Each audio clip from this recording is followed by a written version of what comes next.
बहुत पहले तथागत बुद्ध ने एक संदेश दिया था, बैर को बैर से नहीं खत्म किया जा सकता। एक और तो कहते हैं औरंगजेब बहुत क्रूर था, लेकिन वो कट्टरवादी हिंदू संगठन जो आतंकवादियों जैसा व्यवहार कर रहे हैं, या क्या क्रूरता की श्रेणी में नहीं आता क्या? मेरे पास है प्योर पाव भाजी का मसाला, प्योर पाव भाजी मसाला, पाव भाजी को टेस्टी बना डाला, सबका राजा आल प्योर मसाला। 350 साल पहले औरंगजेब यहाँ के शासक थे। आज औरंगजेब कहां से आ गए? उस समय जितने भी मुस्लिम शासक थे, उनके सिपा सालार, उनके यहां मंत्री, उनके नौरत्न सवर्णों के भी होते थे, ब्राह्मण भी होते थे, क्षत्रिय भी होते थे। यहां तक कि अकबर की पत्नी जियाबाई मान सिंह जी की बहन थी। उस समय ये लोग कहां थे? लेकिन आज जब देश संकट से जूझ रहा है, मुद्दे दर मुद्दे आज सरकार में भारी पड़ रहे हैं, मुद्दे पर जनता चर्चा न करे, इसलिए इस प्रकार की सिगोफेबाजी करते हैं। इसके सिवाय कुछ नहीं। और जो कल नागपुर में हुआ, हम समझते हैं ये आतंकवादी हिंदू संगठनों का नंगा नाच है। समय रहते अगर इसको कुचला नहीं गया तो यह है संविधान पर भारी पड़ेंगे, देश पर भारी पड़ेंगे। एक बार ऐसे अराजक तत्वों के नाते देश बढ़ चुका है, दोबारा भी इनकी काली करतूतों के चलते देश बढ़ने का घर पे आ जाएगा। तो क्या आतंकवादी हिंदू संगठन भी है देश में? जो किसी की कब्र खोदेगा वो भले आदमी की संगठन होगा, जो किसी को मार काट धाड़ करेगा वो सज्जन आदमी होगा, जो गोली बारूद और हिंदू राष्ट्र की मांग की बात करेगा वो सज्जन आदमी होगा, जो संविधान विरोधी बात करेगा वो देश का हितैषी होगा। आज जब हमारा भारतीय संविधान पंथ निरपेक्ष धर्मनिरपेक्ष की बात करता है तो हिंदू राष्ट्र की बात क्यों? हिंदू राष्ट्र की मांग करने वाले लोग राष्ट्र विरोधी हैं, संविधान विरोधी हैं। ऐसे लोगों के खिलाफ कानूनी कार्रवाई करने के बजाय माननीय प्रधानमंत्री जी जाकर के उनको महिमा मंडित करते हैं, तो स्वाभाविक रूप से ये सब ऐसे देशद्रोहियों का एक गिरोह तैयार हो रहा है जो हिंदू धर्म के नाम पर आतंकवादी संगठन तैयार कर रहे हैं जो देश के अहित में है। व्यवस्था की धज्जियां उड़ाई जा रही।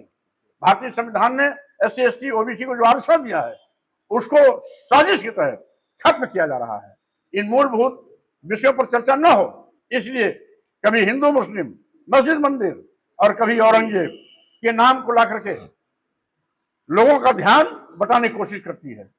मैं इसीलिए इस संविधान सम्मान एवं जनहित होमकार यात्रा के माध्यम से सरकार के इन काले कारनामों को बेपर्द भी करूंगा।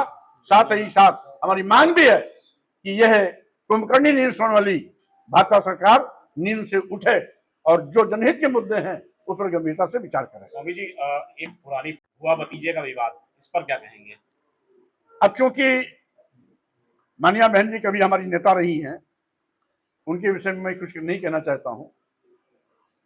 वो ताश के पत्ते की तरह संगठन को हमेशा हेरती फेरती रहती हैं और इसी में कभी भाई को आगे लाती हैं, कभी भतीजे को आगे लाती हैं, कभी असमंजस पे जाती हैं कि भतीजा को आगे करें या भाई को आगे करें। ये मानिया बहन जी का व्यक्तिगत मामला है, मैं उस पर टिप्पणी करना बहुत आवश्यक नहीं समझता। कुल मिलाकर के आज पूरे देश और प्रदेश में सबसे बड़ी समस्या बेरोजगारी का है। करोड़ों नौजवान बेरोजगारी का दंश झेल रहा है। किसान समस्या अलग मुंह बाय खड़ी है।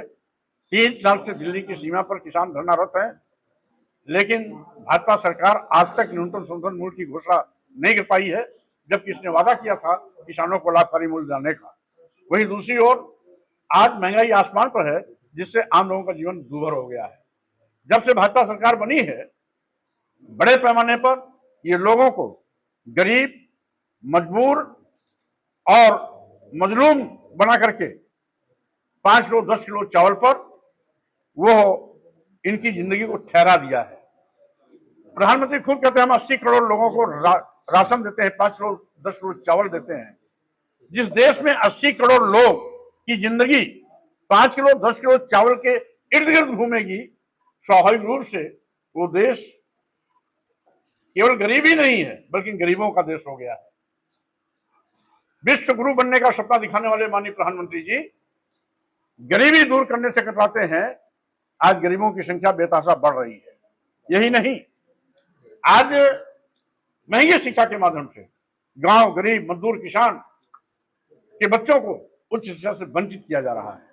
यही नहीं, इस सरकार ने सरकारी विभागों तक को निजी हाथों में बेचने में भी कोई गुरेज नहीं किया। जैसा कि देश के सभी बंदरगाह, एयरपोर्ट, एयर इंडिया, सभी रेलवे स्टेशन, कई दर्जन ट्रेनें, LIC जैसी बड़ी संस्था जो सभी लाभ में चल रहे थे, उसको अपने चहेते उद्योगपतियों के हवाले कर दिया। मैं कहना चाहता हूं, जिन विभागों में, जिन सरकारी संस्थानों, प्रतिष्ठानों में देश के नौजवानों को सरकारी नौकरियां मिलने की उम्मीदें हुआ करती थी, ये सरकार उनकी उम्मीदों पर भी पानी फेर रही है, सरकारी संपदा को भी निजी हाथों में दे रही है। कुछ चंद पूंजीपतियों के 45,000 करोड़ रुपए कर्जा माफ करने के लिए सरकार के पास पैसा है, लेकिन किसानों का जो फसली ऋण है उसको माफ करने के लिए सरकार के पास पैसा नहीं है। नौजवानों को नौकरी देने के नाम पर सरकार के पास पैसा नहीं है। पुरानी पेंशन बहाल करने के नाम पर सरकार के पास पैसा नहीं है। मानदेय पर काम करने वाले जो कर्मी हैं उनको पूर्ण वेतन देने के लिए सरकार के पास पैसा नहीं है, लेकिन चंद पूंजीपतियों को उपकृत करने के लिए 45,000 करोड़ रुपए का पैसा चुटकी बजाते माननीय प्रधानमंत्री माफ कर देते हैं। इसलिए मैं कहना चाहता हूं, आज यह सरकार देश के नौजवान, जनता, मजदूर, किसान, महिलाएं, गरीब के प्रति अपनी जवाबदेही सुनिश्चित न करके केवल कुछ फैलिशाहों के प्रति कृपालु बनी हुई है।